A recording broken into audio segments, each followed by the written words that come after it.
My name is Nikola. First, I'll start with ending. My object is designed to chop someone's head off.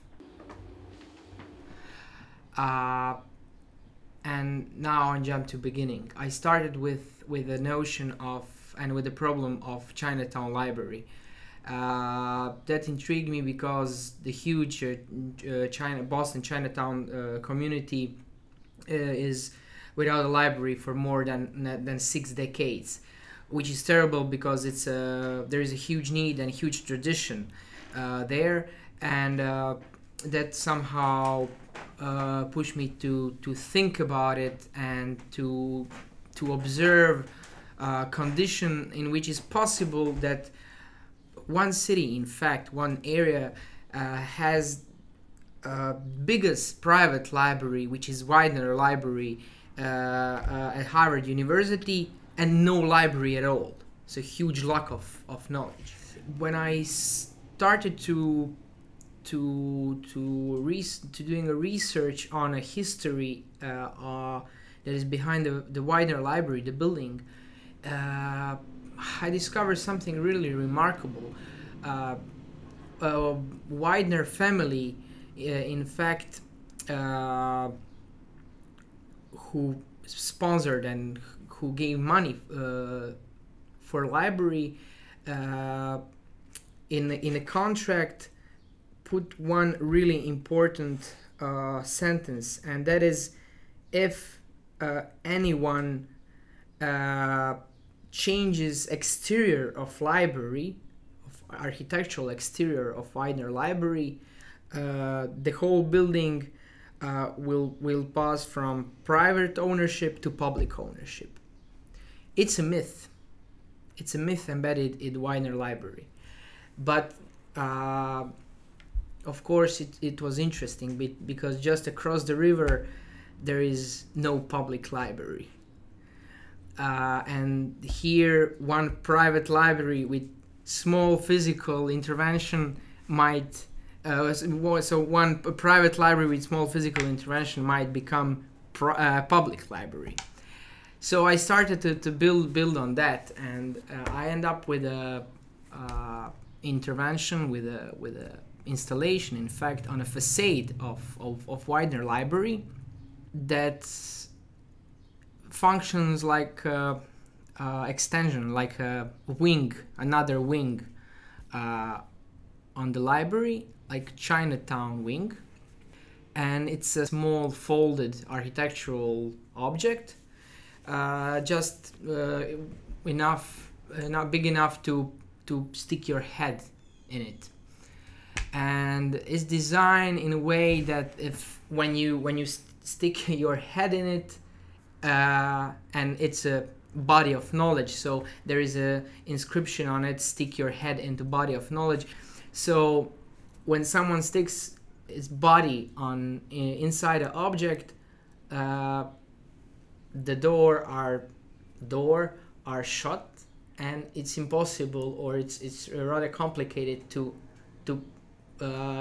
take off your head from the object. So your head stays in the object, and in fact you're decapitated. You're without your head.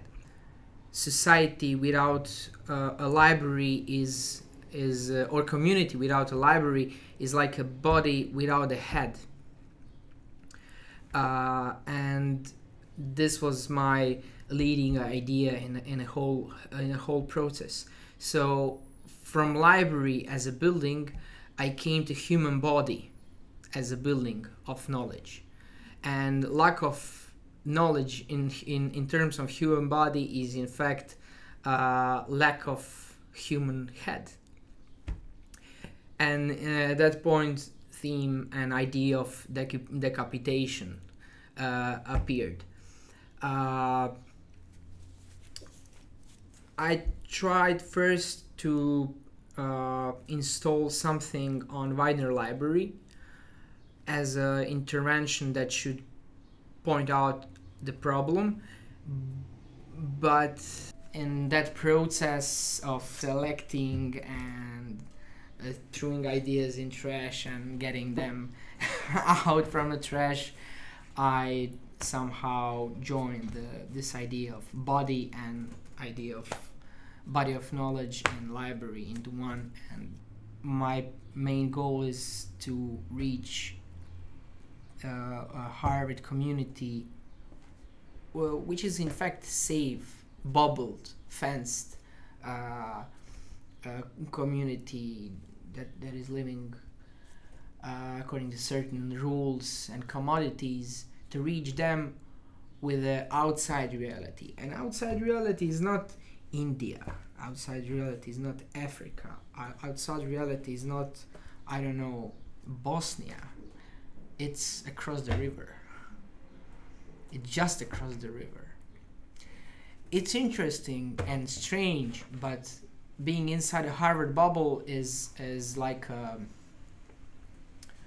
you're closed, but you're connected with the whole world all the time. You're talking about world problems, but you somehow lose local problems are out of the scope, and this is really local problem. Alfredo's approach to doing art, his methodology, is something that I found really remarkable, and I learned a lot from him in that sense of putting everything on a table, everything that exists in your head.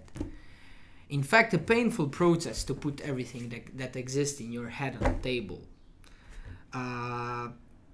And it's exhausting. But it's incredibly productive, because when your head is empty from everything, then you can start to really think about something.